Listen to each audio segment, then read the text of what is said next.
This is the WealthAbility Show with Tom Wheelwright. Way more money, way less taxes. Welcome to the WealthAbility Show, where we're always discovering how to make way more money and pay way less tax. Hi, this is Tom Wheelwright, your host, founder, and CEO of WealthAbility. So the question always is, am I trying to work more hours or get more work done? And the topic of today is, how do you get more work done by making sure you get the right amount of sleep and the right kind of sleep?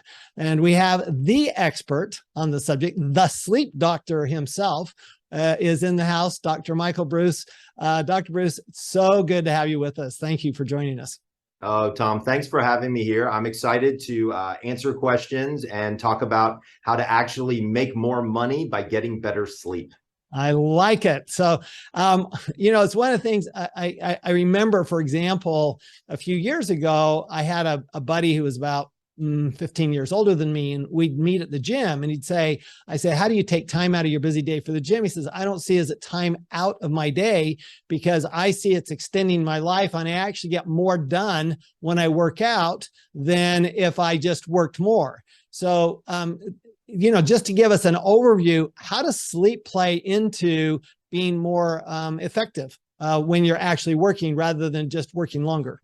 Yeah, so this is actually a really interesting question. When I talk with people about sleep and sort of how does sleep work, I'm a big science guy. So I'm always about evidence-based work. So where's the research? What does the research show? Things of that nature.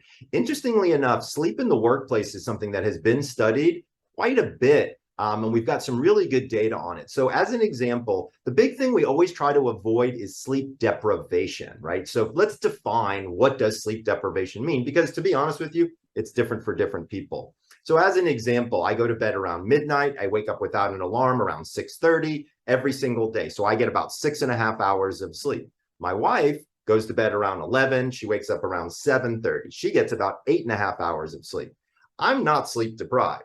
If she slept the amount of hours that I sleep, she would be sleep deprived, right? So knowing and understanding what your personal level of sleep deprivation is very, very important to understand the context in which all of this research is done. Okay? So how do you figure that out? How do you know? I mean, outside of, I've been dragging lately, right? Yep. How do you figure out that, oh, I'm really sleep deprived? So there's a couple of signals or signs that people don't know about that I thought I would talk to people about. So number one, most people have a tendency to feel sleepy in the mid-afternoon, somewhere between 12 and 1. That's pretty normal. People, that feeling should go away by about 2 o'clock, 3 o'clock. If you're feeling tired at 3 or 4 o'clock, that's a definite sign that you have potential sleep deprivation. Another sign, one that many people don't know about, is if you fall asleep in under 5 minutes, there's a high likelihood that you are sleep deprived. Interesting. Right. So the natural sleep process should take somewhere between 15 and 20 minutes for your body to relax and then fall into sleep. But if you're so worked over that you haven't had sleep in so long that when your head hits the pillow, boom, you're out, that is a sure sign that you're sleep deprived. Another big sign that you're sleep deprived, one that a lot of people might not realize, hitting the snooze button.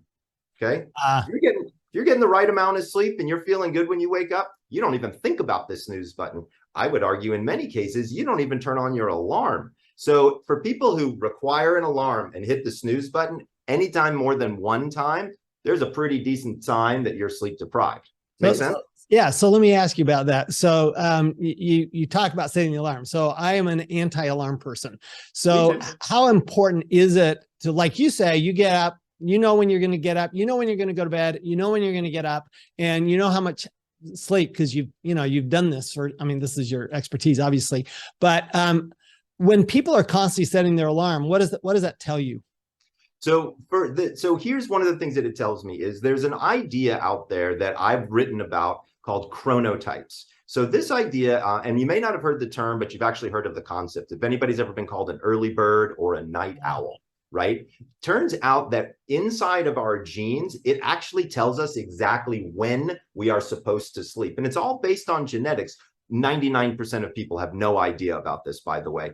But if you go to my website, chronoquiz.com, you can take a quiz. It takes 2-3 minutes, and it tells you exactly what time to go to bed and what time to wake up.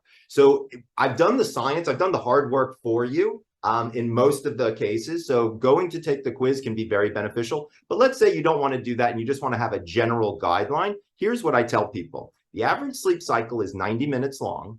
The average human has 5 of those, okay? So 5 times 90, right? We're all into math here, right? 5 times 90 is 450 minutes, divided by 60 is 7.5 hours. So number one, 8 hours is a myth. I mean, we just did the math and the math doesn't even work, right? So I want to be very clear. Everybody needs their own amount of sleep. But let's take this number of 7.5 hours. Everybody seems to have what I call a socially determined wake-up time. Here's what that means in real language. What time do your kids get up? What time do your dogs get up? Or what time do you get up and have to pee? Okay, because that's really what's driving a lot of that kind of stuff. Then count backwards from that 7.5 hours, and that becomes your bedtime, because the variability is almost always in the bedtime, not in the wake-up time, right? Because you wake up at roughly the same time, at least 5 days a week. My argument would be, I want that to be 7. And there's some very specific reasons why it should be 7. To be clear, trying to catch up on sleep over the weekends, it's a terrible idea, number one. And number two, it doesn't work very well. Let me explain the science real quick, and then we'll get back to sleep deprivation and how it affects the workforce.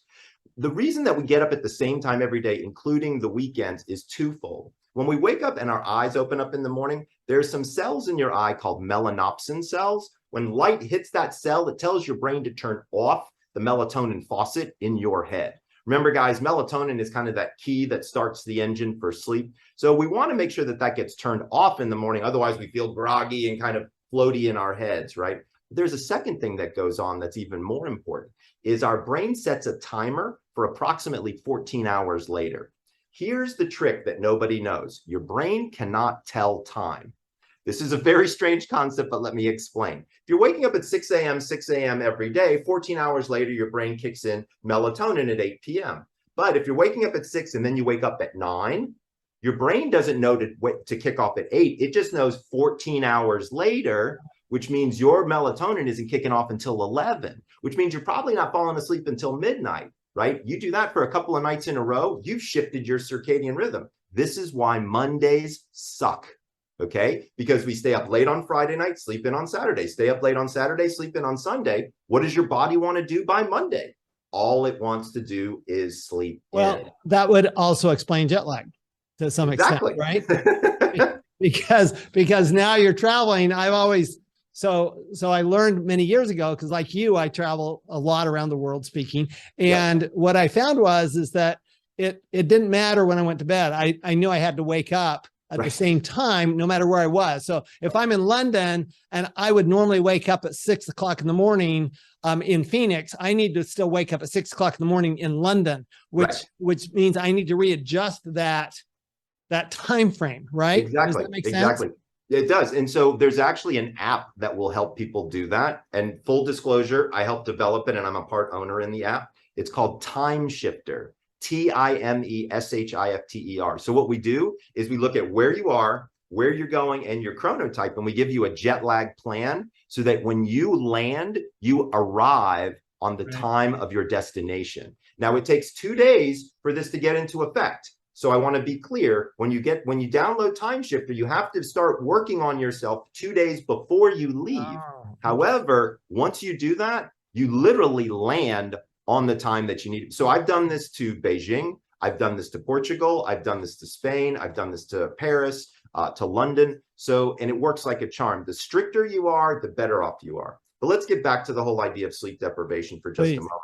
So as you recognize where your level of sleep deprivation is, whatever you figure out, number one, let's talk about what does that do to your work performance. Now, here's what's interesting is when we think about performance, in a lot of cases, we think about physical performance, right? So reaction time slows down. We know that's for sure. Believe it or not, testosterone slows down for you guys out there.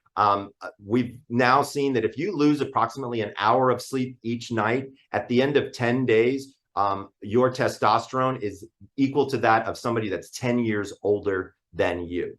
Wow. Okay. So if you're 55 and you don't have a whole lot of testosterone to begin with and you're sleep deprived, you got the testosterone of a 65-year-old, right? When you're talking about competitive athletics, that gets very interesting very quickly. So some of my patients are professional athletes, 22 years old. They're not getting enough sleep. They're playing like a 33-year-old. That's not going to, their shelf life is done at that point, right? So understanding what the parameters are of your job from a physical standpoint, know and understand something. If you ain't sleeping, there's no universe where you're going to be able to keep up. All right. So let's get to the practical part. The most practical part of this is, so you're not sleeping. So what do you need to do? What do you have to change? Let's say you wake up in the middle of the night, or let's say that you wake up, and I mean, I've had nights where I wake up and I'll literally be up reading for an hour before I can get back to sleep, because I got a whole plan for people. I got a whole plan for everybody, but I just want to finish one little extra point here, which is we also have to talk about cognition and sleep deprivation. To be clear, when you're sleep deprived, you are not thinking clearly. I want to make a very important point here. You are a higher risk taker when you are sleep deprived. So if you're a stockbroker and you're managing people's money and you're sleep deprived, you will make more risky decisions than you would if you were well slept. That becomes very important from a performance standpoint in a lot of different areas. Morale is another one. Leadership follows the well slept, okay? If you are a well slept leader, you are more open to new ideas. You have a less aggressive attitude. You work better with your employees, and this is real data, employees love working for bosses that sleep well because they're nicer humans, they get bigger raises, and the environment works better, right? There's tremendous amounts of data on this particular area. That's really pretty interesting. So when we start to think about it, we're like, okay, Michael, we get it. If you're sleep deprived, your work product isn't so great. What do you do about it, and how do you stop from being sleep deprived? Number one, like I said before, head on over to Chrono Quiz and figure out when you should be sleeping, because if you sleep inside what I call your chronotypical swim lane, here's what happens. Your sleep gets more efficient. You actually require less sleep if you're inside your genetic chronotypical swim lane. But let's say you're doing that, but you still wake up at 2 o'clock in the morning, just like you said, and you say, oh crap, what do I do now? So I have a particular method, and it's going to take me about 3 minutes to explain the whole thing. I'm letting everybody know, sit back, but it's going to make sense, and it works. All right. So number one, most people wake up between 2 and 4 in the morning. When your core body temperature rises till about 10:30, it has to fall. That fall is a signal to your brain to release melatonin. Remember, key that starts the engine for sleep. Your core body temperature continues to fall till about 2 o'clock in the morning. And then it has to go up. Otherwise, you're going to go hypothermic. You're going to freeze, right? So as soon as it starts to your body gets warmer, it's easier to wake up. So there's a biological reason why most people wake up at that time. Now, to be fair, if you've had a lot of caffeine that day or a lot of alcohol that day, you're going to wake up a lot easier than if you didn't at that particular moment. But let's just keep going on this idea of I woke up because my body is getting warm. The very first thing that 99% of people do is look at the clock. Now, I got to be honest with you. This is a terrible idea because here's what happens. You look at the clock, you instantly do the mental math, and you say, oh, crap, it's 3:30 in the morning. I have to get up at 6. Sleep, sleep, sleep. And you try to sleep, okay? I have a theory. I think sleep is a lot like love. The less you look for it, the more it shows up. Okay. So when you're out there looking for that perfect person in your life, you never seem to find them. But the second you stop looking so hard, they wander in. Sleep is exactly the same way. When you look at the clock and you say, oh crap, you have instantly now raised your heart rate, raised your blood pressure, and raised your anxiety. Here's the metric that nobody knows. You have to have a heart rate of 60 or below to enter into a state of unconsciousness. So this is not a difficult game to play once you understand the rules, right? So how do we get somebody back to sleep to a heart rate of 60 or below? Number one, don't go pee. I want to be clear about this. If you don't have to go to the bathroom, don't. So many people, they wake up at 3:30 in the morning, they're like, well, I'm up. Let me see if I need to pee. This is a terrible idea. Remember that 60 heart rate? When you go from a lying position to a seated position to a standing position and you walk across the room, what do you think happens to your heart rate? Straight up. Yep. Right? So then you have two problems. You have a sleep problem and a heart rate problem. So if you don't have to go, please don't. I want to be clear. If you got to pee, go pee. all right? Because it's going to mess with your head the whole time. But if you're thinking, oh, maybe I do, maybe I don't, you don't, okay?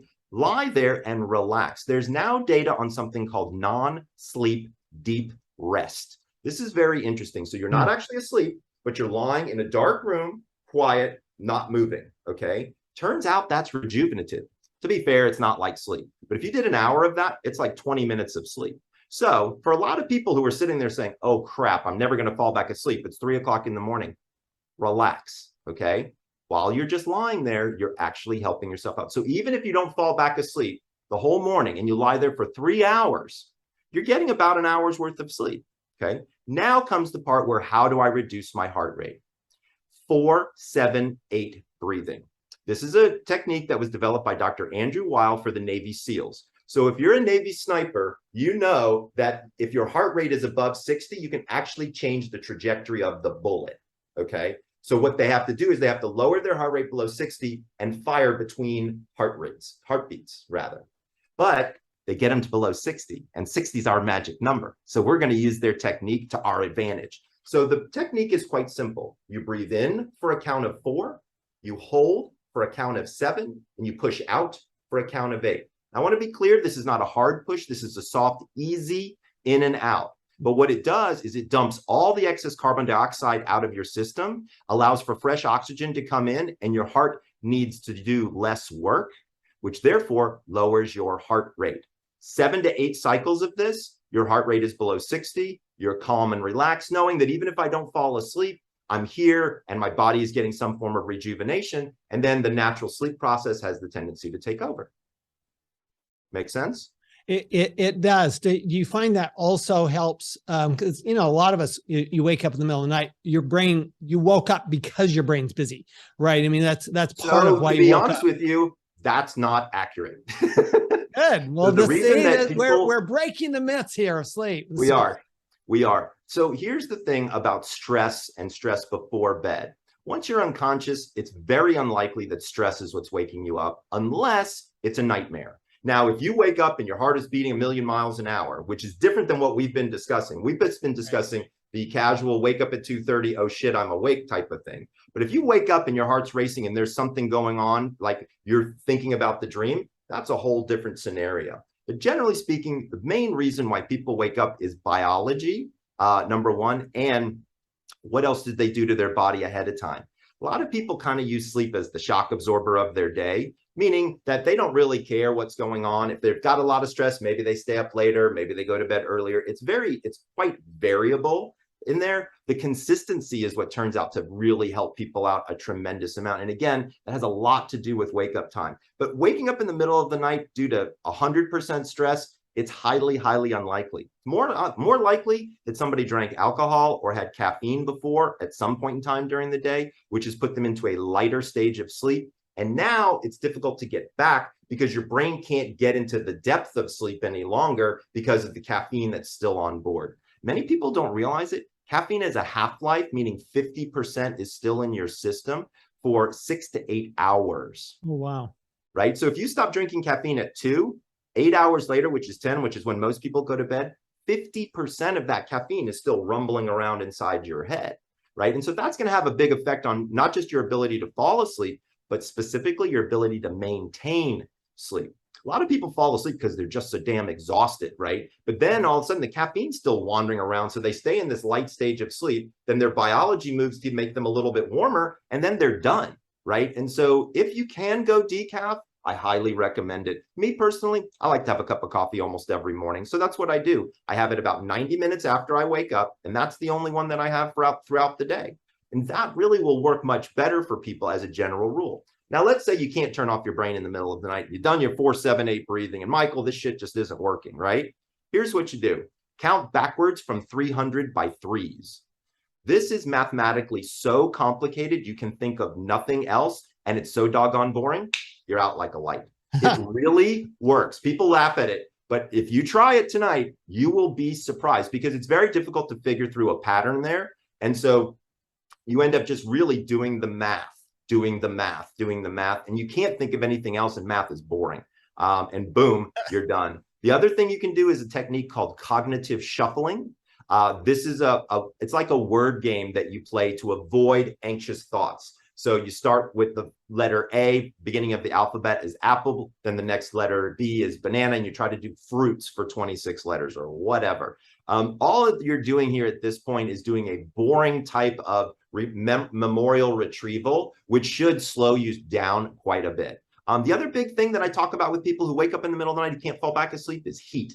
We're in the middle of the summer, and so we do know that heat plays a large role in our ability to stay comfortable. So keeping that bedroom cool is going to be pretty important, as well as keeping your body cool is going to be important as well. We see a lot of people waking up in the middle of the night with night sweats, and not just, by the way, women going through menopause, men as well get night sweats, and especially if you have a cocktail with dinner. Now, I'm going to be honest with you. I like scotch. I like bourbon. I like having a cocktail with dinner every once in a while. But I will tell you, I notice a difference in the quality of my sleep, even with 1 or 2 cocktails. That doesn't mean I don't have them. That just means, okay, Michael, remember something. You're going to, like, if it's Friday night and my wife and I are going to go out and have dinner and she gets a glass of wine and I have a cocktail, that's going to be fine. But I need to have a glass of water to offset that cocktail. And I need to give myself enough time before I go to bed, approximately 2 hours, so that it doesn't have a major effect on my sleep.